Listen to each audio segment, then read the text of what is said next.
Guys, I think we've been let down. Now, I don't blame the Trump administration, but I do blame the fact that he is still pushing it for this approval of this bill. The big beautiful bill was a absolutely train wreck. We had people asleep, we had people that not show up, and we had another guy die, literally. So we literally watered down the bill, spent more than what we really needed to, didn't cut enough, and therefore you've got a terrible bill.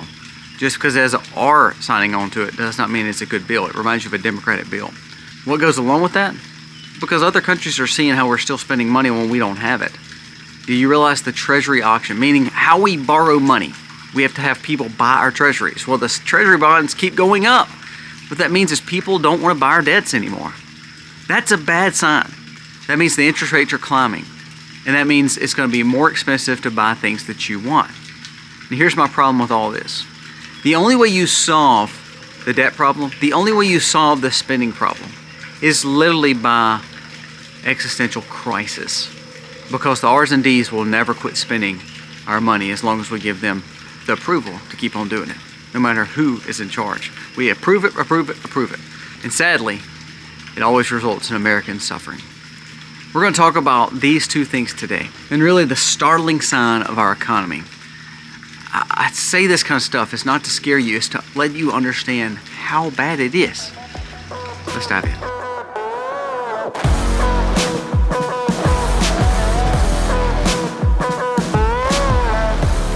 Hey guys, welcome to themacs. Thank you so very much for being here, and we're humbled again by your support and by you watching our channel. We have been extremely held down, so we need your support by watching, by sharing our content, and by giving us a thumbs up. It means the world to us.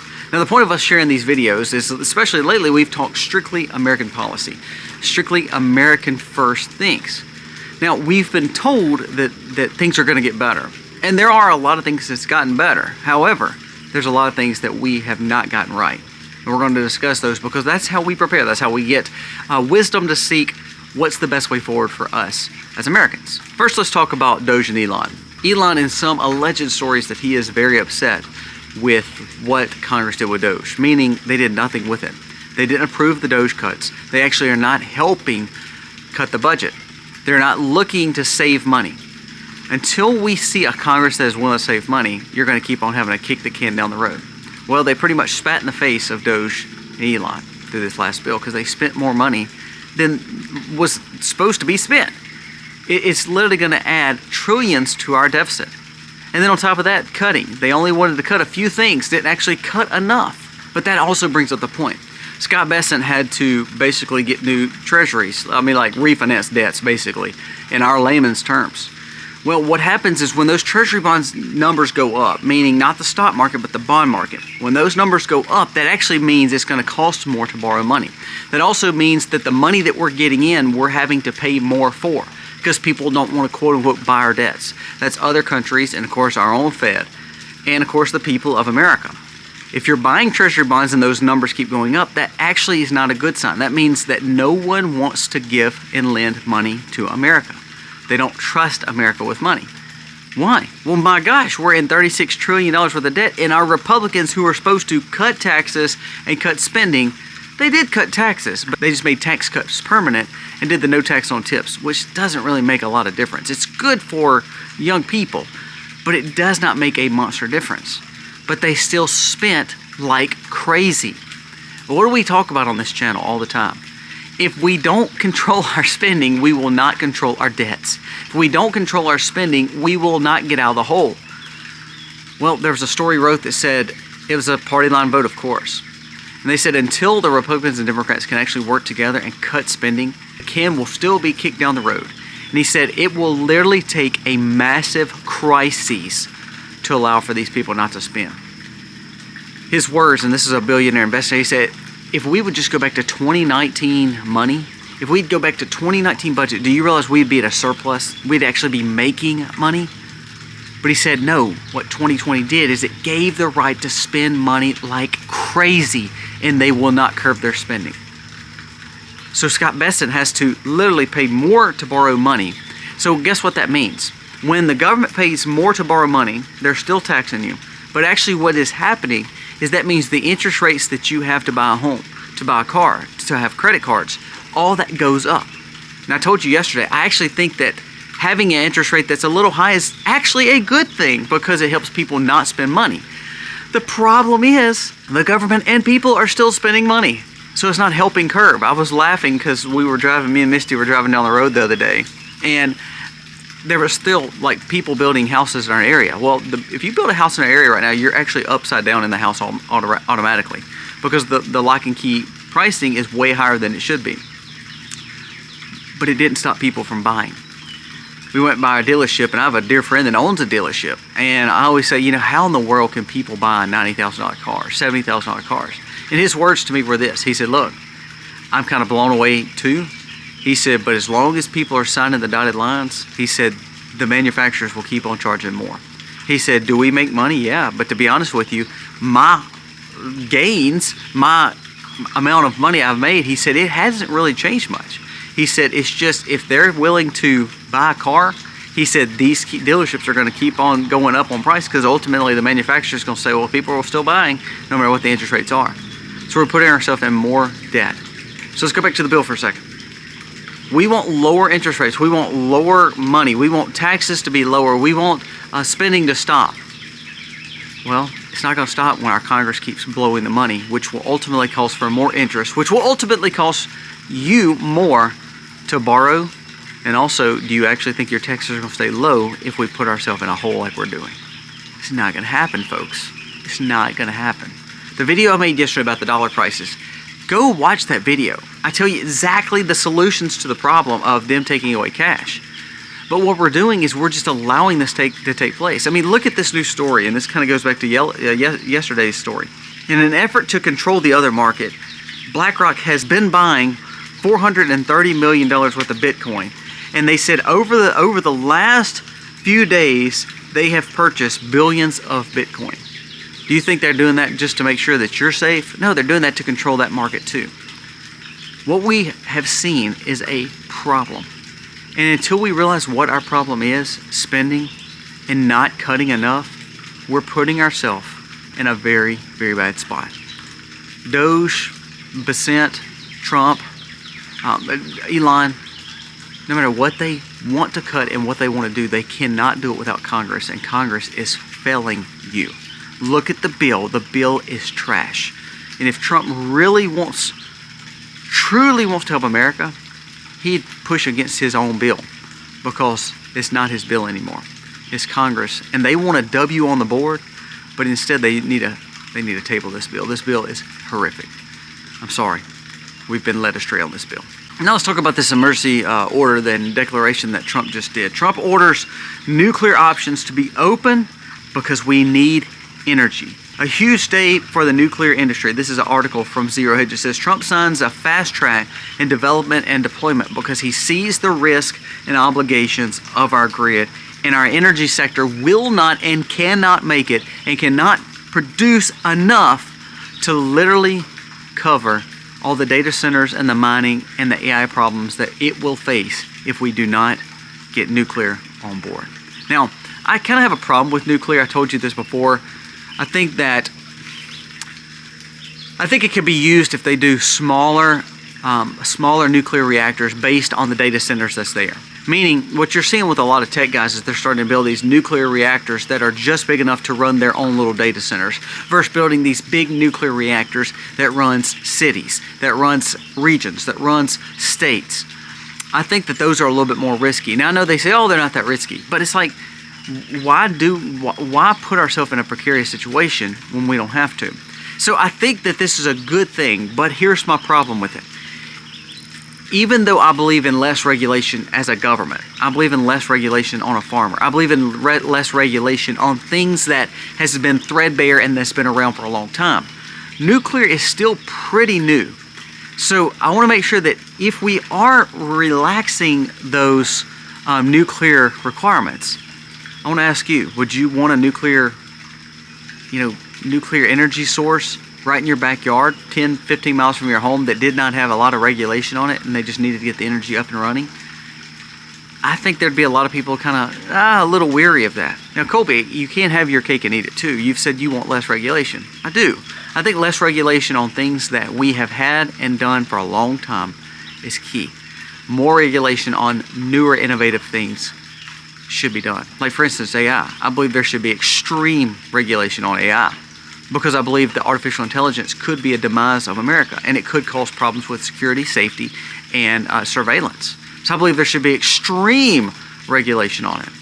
However, selling raw milk or selling raw honey to my neighbor, I think there should be no regulation at all because that same milk and honey has been around since the Bible days. So that's where we have to make sure that we're very cautious about this emergency declaration. I understand that we do need a grid redo. For instance, what Trump is saying is the fact that our grid is weak and vulnerable and the energy is not there.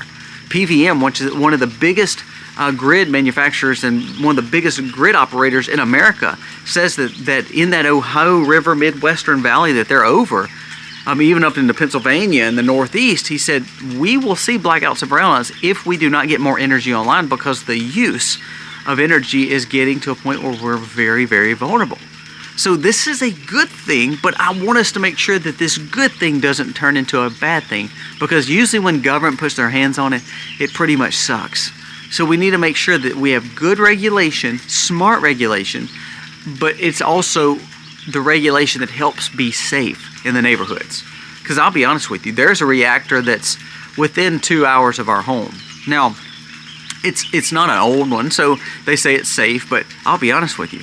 It's been a fear of mine to say I don't even want to be 2 hours from this big nuclear reactor. Because what if? So I want us to enjoy the fact of cheaper energy, and nuclear is cheaper, it's very innovative, but I want us to be very careful and conscientious, and let's build smaller reactors that will not have a massive problem if all of a sudden something takes place. All of a sudden something takes place with our grid or with a vulnerability with an attack of some sort. So if we build these little smaller reactors that run just these areas, I actually think would be better than building these big monsters that so many people have tried to do and so many states have tried to do over the last few years. Now, one last thought I want to kind of talk about. I'm a driven person, meaning, if I'm planting, I plant all this fruit, I plant all these gardens, and it's like it's not enough. Now that could be a problem because I'm always pushing for the next thing. I look at everything in a very entrepreneurial way, in a self-motivating, self-drive way.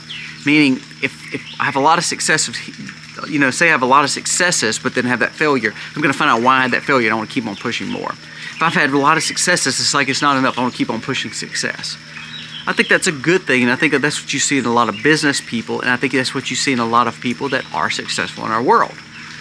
Now here's the problem, and I want to kind of talk about this because I believe that where would be the motivation when this takes place? I want you to listen again what Elon said. And I keep bringing up these robots because I don't think that we have understood really the ramifications of that. Also, like robo-taxis and all this robotics in our life, there is taking all the things that humans had drive for and motivation for, and they take that away. So then how does humans actually find fulfillment in day to day? Listen to this. Elon comes up and says, there's billions of robots that will be produced for goods and services. To do goods and services, and it will basically be for free. Once you buy it, it's not like you have to pay them. They're all part of a robotic system. There will ultimately be hundreds of billions of humanoid robots very, very soon. All cars will be self-driving. It's already starting. Goods and services will be close to free because the robots will do them for us. You'll have tens of billions of robots doing everything for you at basically next to nothing when it comes to pricing.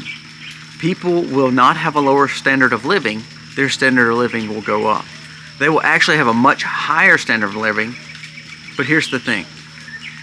With all that quote-unquote convenience, what happens to the bored human? Have you ever noticed somebody who is lackadaisical and lazy and bored and has no drive? They end up not really being a contributor to society. Now, for the people that are building innovations in AI, and some of the people that's got this driving, that's got huge motivations, that doesn't really need, some kind of motivation speaker, or like me, I love the success of keeping on pushing on. Like I never get to the point of being at a pinnacle. But to be honest with you, most people are not like us. Like when we go to our church, or when we go in our neighborhoods, or when we go to our community, most people are like, how do y'all do what you do? Meaning gardens and work full-time job and do this full-time with YouTube as well. But I have a different mindset, and that's probably a negative thing because I never stop going. Now let's talk about what Elon just said. 60% of individuals say they would rather go to a 4 or 3 day work week and have more time at home. Now, let me go back and say this. I want time with my children. I want time with my spouse. I don't want to ever take away from that. However, I do believe we're meant to work. I do believe we're meant to grow. I do believe we're meant to be independent. I do believe that we do not need to be a lazy person. I think of animals in the wild. We're not animals, but animals don't just usually get their food brought to them. Animals usually don't just get their dens and their shelters built for them. Animals have to work for what they're gaining. Now, we're way better than animals, and we're way more knowledgeable than animals.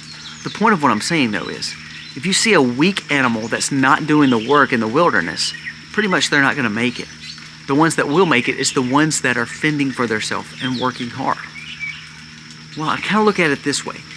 If we see more technological advances, we see more innovations, we see the reasons that people can stay home more, that seems like a good thing. But if we don't have enough self-motivation and self-drive, what we're doing is actually building a lazy state of affairs.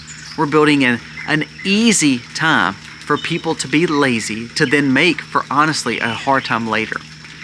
Now, what do I mean by that? Last night we were at a graduation in our local town. There was people from our church graduating, and also Aiden's girlfriend was graduating. We've been talking about that with this whole month has been, I feel like, graduations. There were some people that could not even walk up the stands. They were winded. They could not make it. There was actually a lady that passed out. To walk up and get to the very top of the stands of where we were sitting in this stadium. Now, why do I say that? What's the analogy, Colby? What I'm saying is this. If we build a population that has not got drive, and we let robots do all our work for us, and then we allow for this comfort and ease, what we're actually doing is we're building a non-motivated, non-driven, very lazy, over-medicated, over-fed generation. And what we're going to do is actually make for hard times. What I don't want us to do is not use this innovation. I think we can use innovation. But what I do not want us to do is us as Americans get lazy and get lackadaisical and get to the point where we believe that robots can do it all for us just so we can sit at home and do nothing. I have no problem with enjoying time at home, taking a day of relaxation. Nothing wrong with that. But if our whole life revolves in working 1 or 2 days in the office and the rest just sitting around doing nothing, I'm scared of what that will do to our people. It may be very unpopular to you, but I do believe that we're meant to work. We're meant to be motivated. We're meant to strive for greatness. And I think through that, we find satisfaction. We find better ways for our children to understand the value of hard work. And I think it's a good thing. I think work is a good thing. What I'm scared of is robots doing all our work for us. Seems like a good thing, but ultimately I think it will cause for our demise. Now today we've talked about a worthless bill, spending that we can't control, and now the innovations like nuclear energy and robots that could make America so much better, but in the wrong hands and done the wrong way. And the fact that all this is still needing some help and guidance and wisdom. I'm scared to say I don't know if the ones that are in charge, i.e. Congress, the ones that are in charge, i.e. tech billionaires that want to pretty much roll over us, i.e. our markets with BlackRock buying more Bitcoin, I don't believe those people are actually looking out for your well-being. So my goal, my aspirations, my mission is to say, you know what, let's learn, let's be guided, let's seek wisdom, let's enjoy the innovations, but let's have a friendly respect to keep on doing what we've been doing for a long time. Work hard, stay motivated, love our families, and be the very best we can be. Guys, thank you so much for watching. God bless.